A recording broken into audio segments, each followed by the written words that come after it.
up guys, welcome back. Today I want to talk to you about a game called House Flipper, which released on the Nintendo Switch just a few days ago after having garnished quite the following over on the Xbox, PlayStation and Steam.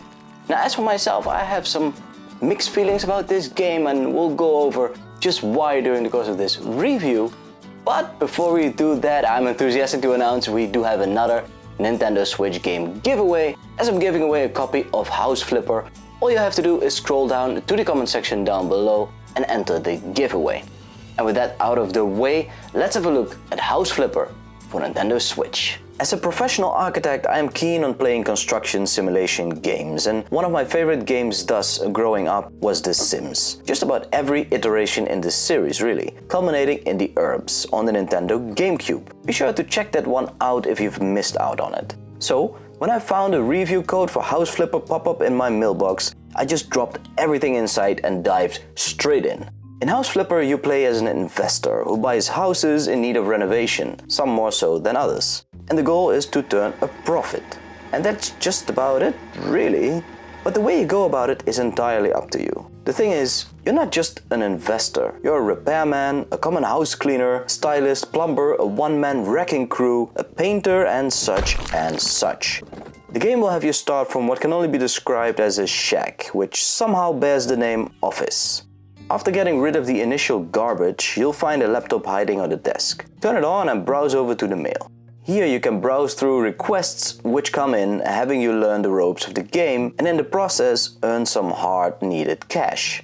Some of these jobs are quite fun, tearing down walls, slapping on some paint, installing radiators or taking out the garbage, whilst others are a real pain, like having to throw out each and every single empty bottle out of a student's den or vacuuming broken pieces of glass. But hey, at the end of the day, it does generate income which you desperately need. A nice little touch which helps you figure out what to do is the map in the top right corner, indicating the problem zones, and the progress report over on the right side of the screen, something to keep your eye on for sure.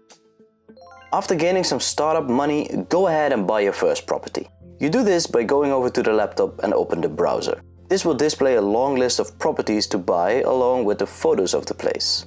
My first house was a cheapo and thankfully wasn't all that crappy, and after having invested enough money and time, I managed to turn it into a nice profit. And once sold, I got a taste for more, took on several jobs, saved up and bought a much bigger house, which was a complete wreck. Littered top to bottom, left to right, filthy, broken and run down. This would take some serious time.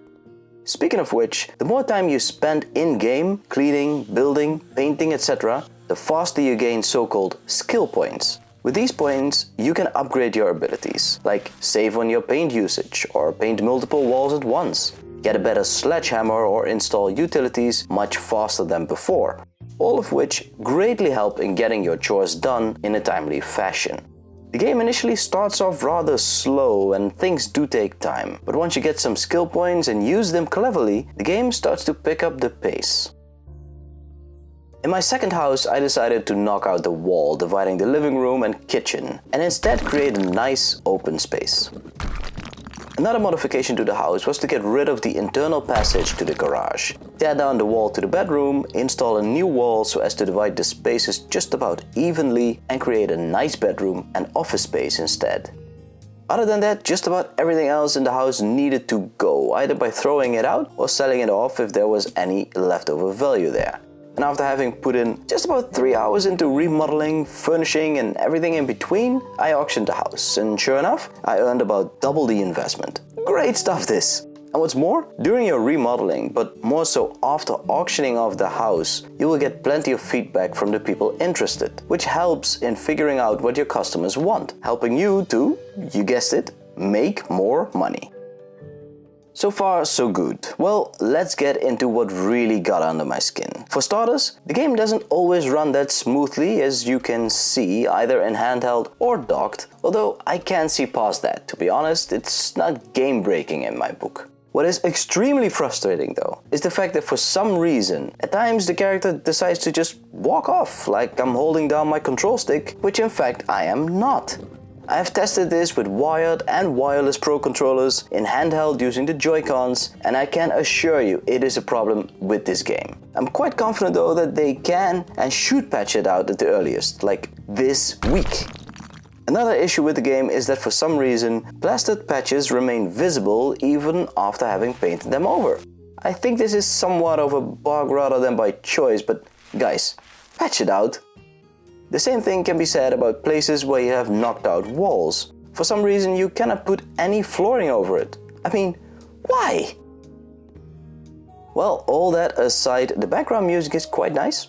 It is just enough to keep my cool in the midst of all these maddening issues. One thing though which has been done quite well are the small animations which run whenever you are installing something, like installing a sink or toilet or shower cubicle, curtains, radiator, etc.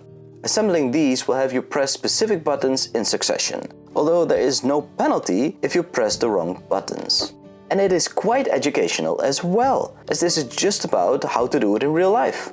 I just wish more of the game could have followed this level of detail and execution.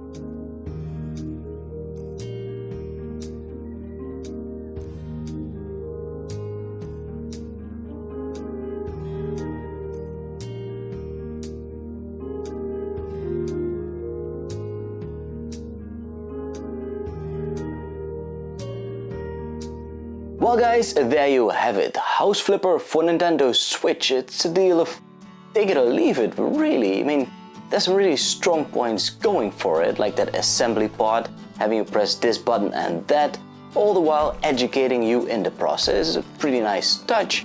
And of course, there's that thing about getting greedier. I mean, buying up property, selling it at profit, investing it again, and so on and so forth. Really nice.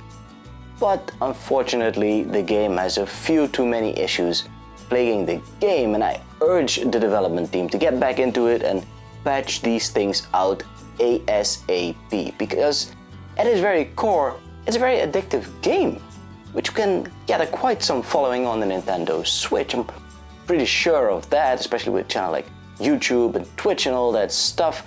I mean, I have spent well over 10 hours playing this game just for the sake of this review, even after wanting to throw out my controller out of the window because of that control camera issue. I mean, patch it out, guys. Patch it out, you guys. And if you want to become a house flipper yourself, either you buy the game or be smart, scroll down to the comment section down below, enter the giveaway as we're giving away a copy of that game.